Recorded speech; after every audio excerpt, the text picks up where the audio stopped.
ತಾಲೂಕು ರೈತರ ಗೋಳು, ಅಧಿಕಾರಿಗಳಿಂದ ಬೇರೆ ಮಟ್ಟದ ನಿರ್ಲಕ್ಷ್ಯ. ಸುರಪುರ ತಾಲೂಕಿನ ಈ ವರ್ಷ ಕೃಷಿಗೆ ಬಿದ್ದಿರುವ ರೈತರು ಲಕ್ಷಾಂತರ ರು ಖರ್ಚು ಮಾಡಿದ್ರೂ ಸಹ ಬೆಳೆ ಕೈಗೆ ಸಿಕ್ಕಲಿಲ್ಲ. ತೀವ್ರ ಹಾನಿಯಿಂದ ಹತಾಶರಾದ ರೈತರು ಕಂದಾಯ ಇಲಾಖೆ ಮತ್ತು ಸರ್ಕಾರದಿಂದ ಶಾಶ್ವತ ಪರಿಹಾರ ಒದಗಿಸಬೇಕು ಎಂದು ಒತ್ತಾಯಿಸುತ್ತಿದ್ದಾರೆ. ಗ್ರಾಮ ಪಂಚಾಯತ್ ಮಟ್ಟದಲ್ಲಿ ವಿಲೇಜ್ ಅಕೌಂಟೆಂಟ್ ಆರ್‌ಐ ತಹಸೀಲ್ದಾರರು ಸಮಸ್ಯೆ ಇರುವ ಪ್ರದೇಶಗಳಿಗೆ ಭೇಟಿ ನೀಡಿಲ್ಲ ಎಂಬುದು ರೈತರ ಆಕ್ರೋಶದ ಮೂಲವಾಗಿದೆ.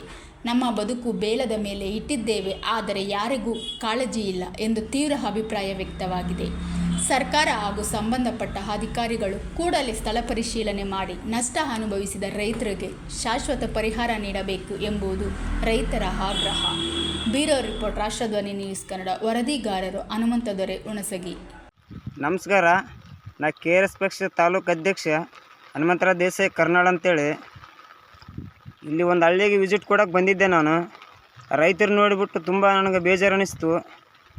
ಲಕ್ಷಾಂತರ ರೂಪಾಯಿ ಖರ್ಚು ಮಾಡಿಬಿಟ್ಟು ಬೀಜ, ಗೊಬ್ಬರ ಎಲ್ಲ ಹಾಕಿದ್ದಾರೆ.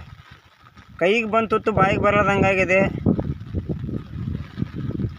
ಇದಕ್ಕೆ ಪರಿಹಾರ ಕೊಡ್ಬೇಕಂತ ನಾನು ಆಗ್ರಹಿಸ್ತೀನಿ. ಸುರಪುರ ತಾಲೂಕಿನ